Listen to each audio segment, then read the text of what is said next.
Hola a todos, mi nombre es Ana Portoles Ocampo, soy cardióloga y trabajo en la unidad de insuficiencia cardíaca del Hospital Universitario Miguel Servet. La enfermera Pilar Gil y yo hemos preparado esta sesión sobre la insuficiencia cardíaca como complicación del síndrome coronario agudo. La insuficiencia cardíaca es una enfermedad muy prevalente, muy frecuente, y la llamamos la enfermedad de los 5, porque fijaos, es la quinta causa de muerte en el mundo.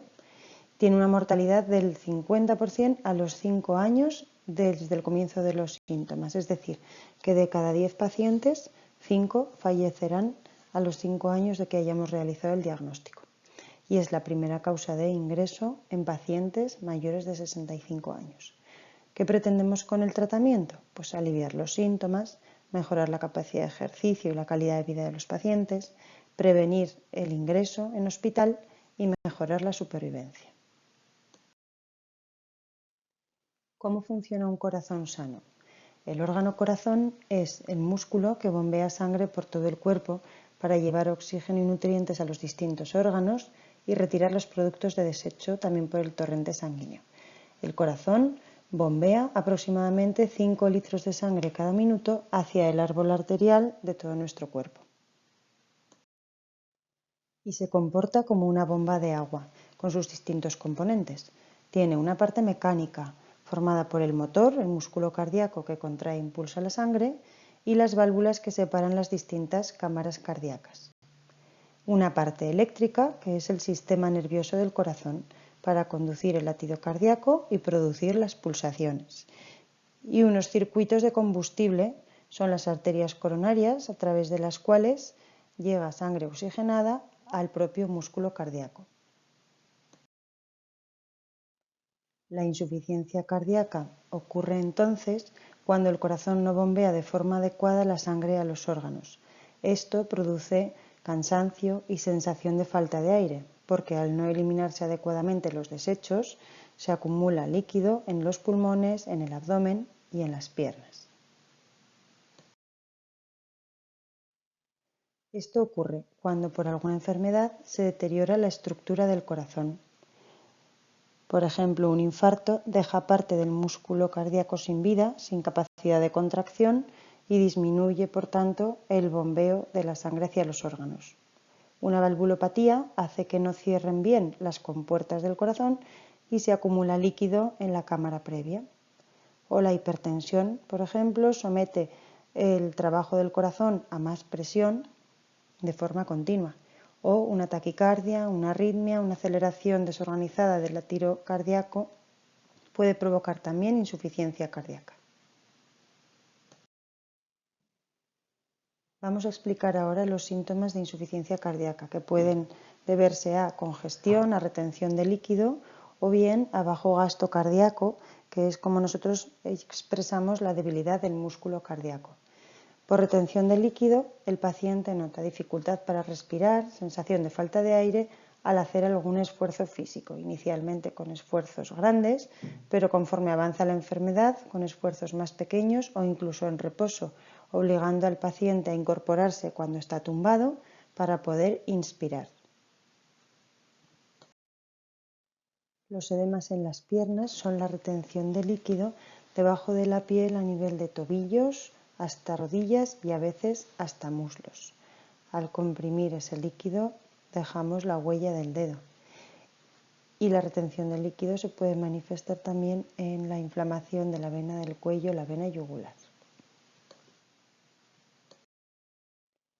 La retención de líquido en el abdomen hace que el hígado aumente de tamaño, se empapa como si fuera una esponja y por otra parte queda también distribuido entre las heces intestinales, dificultando la digestión. Cuando predomina la falta de fuerza del corazón para latir, los síntomas son los siguientes: cansancio, debilidad de piernas, al paciente le flaquean las piernas, no tiene energía para hacer ejercicio físico. Otros son hipotensión arterial, que es la tensión arterial baja, que puede dar sensación de mareo, sensación de desmayo. La pérdida de apetito por mala digestión de los alimentos. Y finalmente síntomas de desánimo, incluso de depresión. Dicho esto, nos ponemos manos a la obra para reducir estos síntomas y mejorar la situación. El paciente es el que mejor se conoce, el que con más fiabilidad va a reconocer estos síntomas.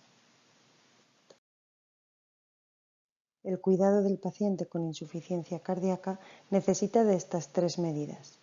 La primera, tomar los medicamentos en el momento y de la manera indicada por médicos o enfermeros.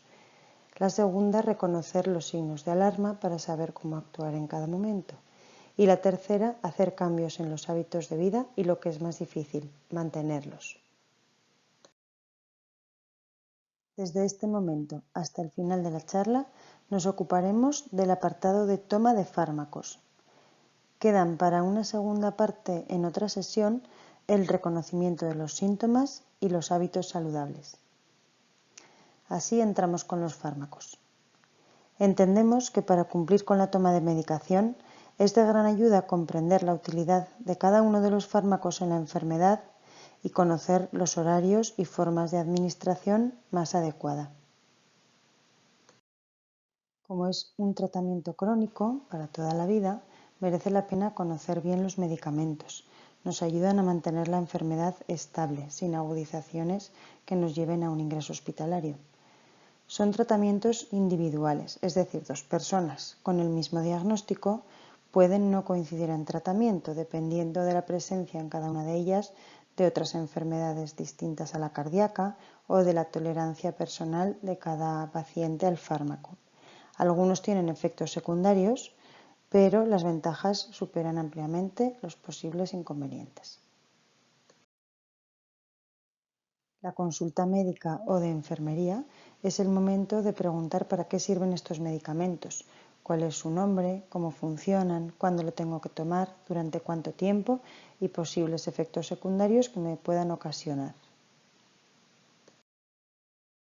Estos son los fármacos utilizados con mayor frecuencia en insuficiencia cardíaca. Algunos les serán conocidos porque son comunes a los que utilizamos en cardiopatía isquémica para la angina y el infarto, como son por ejemplo los betabloqueantes, los antiagregantes, anticoagulantes, estatinas y nitratos. Sobre ellos la explicación será más breve porque la han recibido previamente en otras sesiones. Los diuréticos sirven para eliminar el líquido acumulado a través de la orina. Algunos ejemplos los pueden ver en el recuadro verde: la furosemida, que es el famoso Seguril, la torasemida, la hidroclortiazida y la indapamida. Como efectos secundarios se puede notar calambres en las piernas o en los dedos de manos y pies por excesiva pérdida de potasio. Esto lo controlamos con analíticas seriadas en las consultas. En otras ocasiones, cuando la dosis es excesiva, puede bajar la tensión arterial del paciente y, al quedar hipotenso, notar sensación de mareo o debilidad, como si quedara deshidratado. Un par de consejos en cuanto a la toma de diuréticos. Como lo que producen es diuresis abundante, mucha orina y necesidad de ir al servicio, se recomienda tomarlos 2 o 3 horas antes de salir de casa. Y son más eficaces tomados en ayunas, antes de desayunar, antes de comer, incluso manteniéndose después de tomarlos un ratito tumbados con las piernas elevadas para facilitar el retorno venoso y la eliminación de líquido. Estos fármacos permitimos modificarlos según el peso del paciente. Si se nota una excesiva ganancia de peso en 2 o 3 días, recomendamos aumentar al menos medio comprimido diario de Seguril, avisando de esta modificación a su enfermero o médico responsable. Los betabloqueantes son medicamentos ampliamente utilizados en angina de pecho e infarto y se han explicado en otras sesiones. Modulan la frecuencia cardíaca, es decir, evitan la taquicardia, la aceleración excesiva del corazón y hacen que este órgano trabaje con menos estrés. Los IECAS, como el captopril, enalapril, ramipril y perindopril, y aras como candesartán y valsartán son fármacos hipotensores, reducen la tensión arterial, disminuyen la tensión y ayudan al remodelado del músculo cardíaco. El músculo cardíaco. Algunos de los efectos secundarios son la elevación de niveles de potasio, que lo vigilaríamos con la realización seriada de analíticas, y en algunas ocasiones, y a veces los YECA pueden producir una tos seca, una tos irritativa, una tos irritativa, molesta, constante, en este caso que nos obliga a sustituirlo por sus...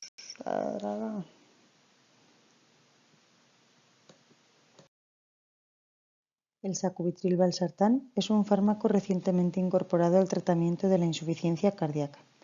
Las dos únicas marcas que existen son Entresto o Neparvis, disponibles en España desde 2016.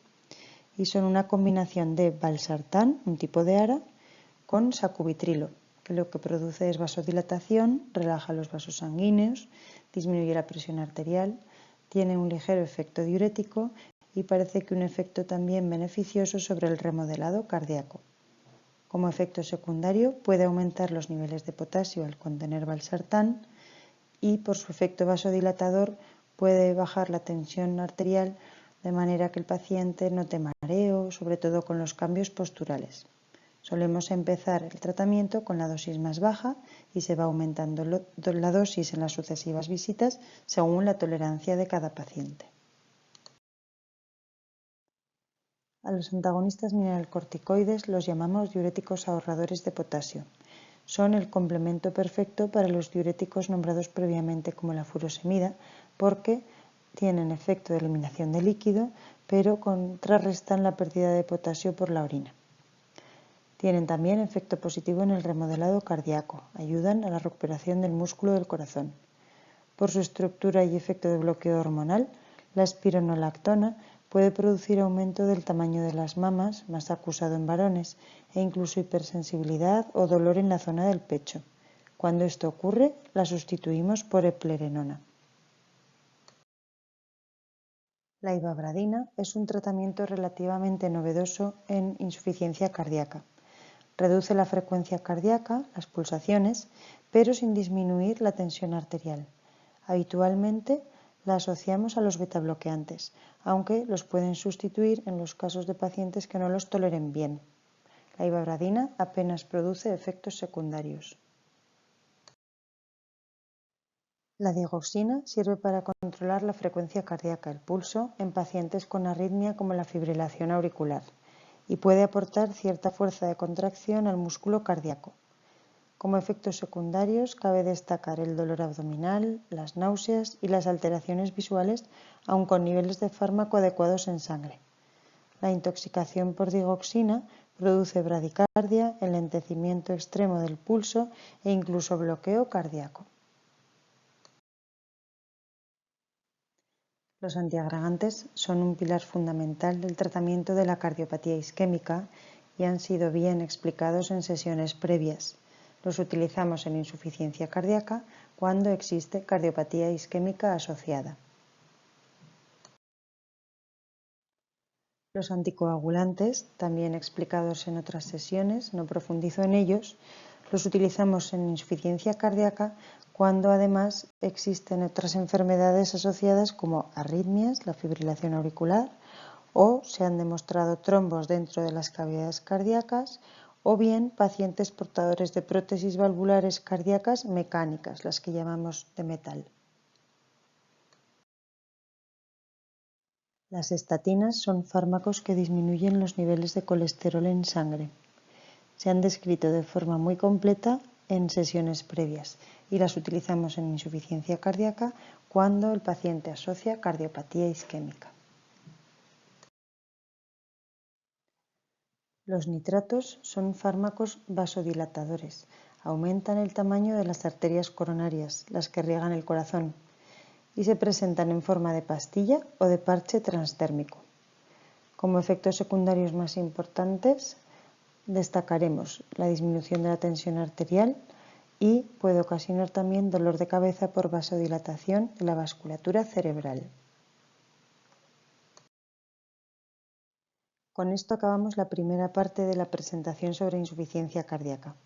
Les espero a continuación en la segunda parte, donde ahondaremos en el reconocimiento de los síntomas de insuficiencia cardíaca y en el cambio de estilo de vida.